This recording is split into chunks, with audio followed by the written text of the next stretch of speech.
नमस्कार बच्चों, हम महाकवि कालिदास की अमर नाट्य कृति अभिज्ञान शाकुंतलम का अध्ययन कर रहे हैं। अभी तक आप प्रथम, द्वितीय और तृतीय अंक के लगभग 15 श्लोकों का अध्ययन कर चुके हैं।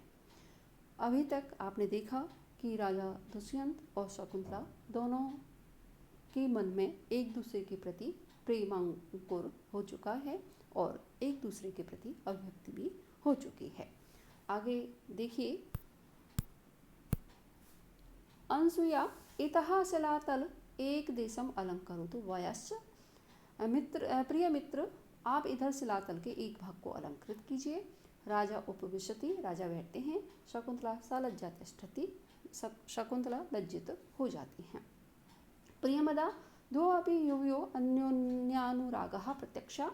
आप दोनों का परस्पर प्रेम दोनों को ही प्रत्यक्ष है, यानी इसमें कोई भी और गवाह नहीं है।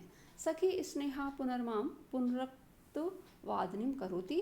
तथापि सखी के प्रति इसने मुझे इसी बात को फिर कहने के लिए बाध्य कर रहा है। वो कह रहे हैं कि यद्यपि आप दोनों ही एक दूसरे के प्रति प्रेम भाव के लिए प्रत्यक्ष हैं, फिर भी आपसे मेरा मन मेरी सखी के प्रति अधिक अनुराग होने के कारण कुछ कहना चाह रहा है। राजा भद्रे न एतत् परिहार्यम, भद्रे उसे ना रोकिए। विवक्षितम ही अनुक्तम अनुतापम जनयति, क्योंकि जो बात कहना चाहते हैं वह ना कही जाए तो पश्चाताप का कारण हो जाती है। ये आप सब जानते हैं कि यदि मन में कोई बात है और वह समय पर प्रकट ना की जाए तो व्यक्ति जो है वो कैसा हो जाता है, मन ही मन में रहने से वह बात पश्चाताप का कारण भी आगे चल करके बन सकती है।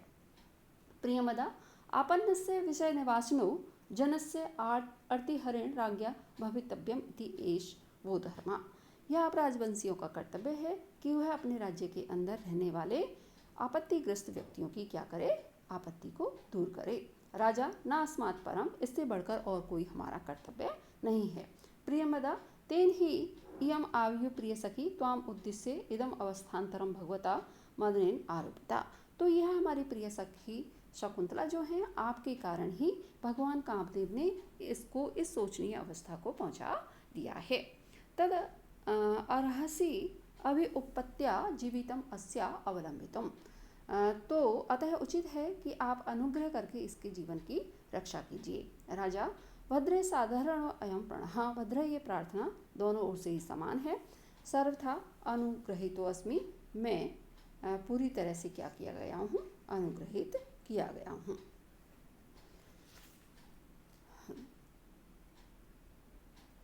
शकुंतला प्रियमदा अवलोक्य, प्रियमदा की ओर देख करके हला किम अंतःपुर विरह परिसुकस्य राजर्षि उपरोधहीन। सखी, अपने अंतःपुर की स्त्रियों की विरह से खिन्न राजर्षि को क्यों रोकती हो। राजा इदम वो देखेंगे श्लोक बच्चों। इदम अनन्य परायणम अन्यथा हृदय सनिहिते हृदय मम यदि समर्थ्य से मदरीक्षणे मदन बाणो हतो अस्मि हतहा पुनः। कह रहे मदरीक्षणे, हे मादक नयनों वाली, हृदय सन्निहिते और मेरे हृदय में विराजमान, इदम अनन्य परायणम मम हृदय, इस अनन्यासक्त जो अन्य किसी और के प्रति आसक्त नहीं है, ऐसे मम हृदय मेरे हृदय को यदि अन्यथा समर्से, यदि तुम भिन्न समझ रही हो या उल्टा समझ रही हो तो मदन बाण हता पुनः हतास्मि, तो काम के बाणों से मारा हुआ मैं फिर से मारा जाऊंगा। राजा दुष्यंत जो हैं उनसे उनकी सखी जब ये कहती हैं कि मेरी जो सखी हैं या हमारी सखी जो हैं ये इस दशा को आपके कारण पहुंची हैं या काम भाव के कारण इनकी स्थिति हो गई है, तो आप ही इनका उपचार करें। तो उस समय शकुंतला जो है वो कह रही हैं कि हे सखी प्रियमदा, तुम इन राजा को जो अंतःपुर की रानियां हैं उनकी विरह से विरहित हैं, इनको क्यों परेशान कर रही हो, क्यों रोक रही हो। उस समय राजा दुष्यंत अपने हृदयगत भावों को या मैं आपके प्रति अनुरक्त हूँ ऐसा भाव प्रकट करते हुए कह रहे हैं कि मदरीक्षणे, हे कमल नयनी मदरीक्षणे मादक नयनों वाली, हृदय सन्निहिते मेरे हृदय में निवास करने वाली, इदम अनन्य परायणम मम हृदयम, इस अनन्यासक्त मेरे हृदय को यदि अन्यथा समर्थन से यदि तुम भिन्न प्रकार से समझ रही हो तो मदन बाण हता, काम के बाणों से मारा हुआ, पुनः हतास्मि, मैं फिर से मारा जाऊंगा। इसमें टिप्पणियां देखेंगे। अंतःपुर रनवास की स्त्रियों की विरह से व्याकुल। अंतःपुरस्य विरहेण परुषकस्य तत्पुरुष। अंतःपुर का अर्थ रनवास है, वहाँ रानियाँ रहती हैं। यहाँ पर लक्षणा से रनवास की स्त्रियाँ अर्थ है। परुषक खिन्न या व्याकुल। उपरोधहीन, राजा को रोकने से क्या लाभ, अर्थात उनको क्यों रोकती हो। किम के कारण तृतीया है। इस वाक्य से शकुंतला राजा की परीक्षा करना चाह रही हैं। अनन्य न अन्यत परायणम यस्य तत्, बहुव्रीहि समास है, और कोई स्त्री जिसका सर्वश्रेष्ठ आश्रय नहीं है। परायण का अर्थ है परम लक्ष्य या सर्वश्रेष्ठ आधार। परा सर्वश्रेष्ठ, उत्तम, अयन आश्रय आधार। पराधन अयधन ल्युट। हृदय, हृदय सन्निहिता संबोधन।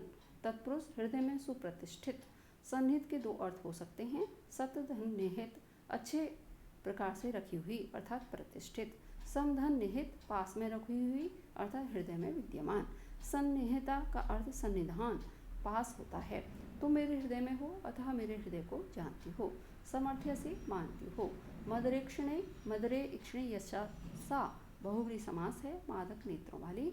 यहाँ पर मदरा शब्द के चार अर्थ हो सकते हैं। मदरा, सुरा, अतः। लाक्षणिक अर्थ मादक, उन्मादक, देखने वालों को आकृष्ट करने वाली। दूसरा मदरा शब्द का पारिभाषिक अर्थ है सुंदर, खिले हुए, अपांग वाली और चंचल, तारावली, आँखों वाली। हेमाद्रि ने रघुवंश जो है उसकी टीका में संगीत कलिका का श्लोक मदरा के लक्षण के रूप में उद्धृत किया है। माद्यति आभ्याम इति मदरा, मदधन किरच, मदिरा उन्मत्त करने वाली। मदरा मत्तखंजन का नाम है। मदरा मत्तखंजन इति शब्द रत्नावली, मत्तखंजन के तुल्य, चंचल नेत्रों वाली। मदन, मदनस्य बाणेन हता, तत्पुरुष समास हुआ। बच्चों यहाँ पर मैं अब भी कामदेव के बाणों से मारा हुआ हूँ। यदि तुम मुझ पर संदेह करती हो तो फिर मैं मारा जाऊंगा अर्थात फिर जीवित ना रह सकूंगा। यहाँ पर हृदय सन्निहिते अनन्य परायणम का अर्थ कारण है अतः काव्यलिंग है। हृदय सन्निहिते आदि शब्द साभिप्राय हैं अतः परिकर है। हृदय हतः, हता के कारण लाटानुप्रास है। यहाँ साम नामक प्रतिमुख संधि का अंग है, उसका लक्षण है तत्र साम प्रियम वाक्यम सानुवृत्ति प्रकाशकम। नाट्यशास्त्र में ऐसा कहा गया है। शेष बच्चों अगले व्याख्यान में। धन्यवाद।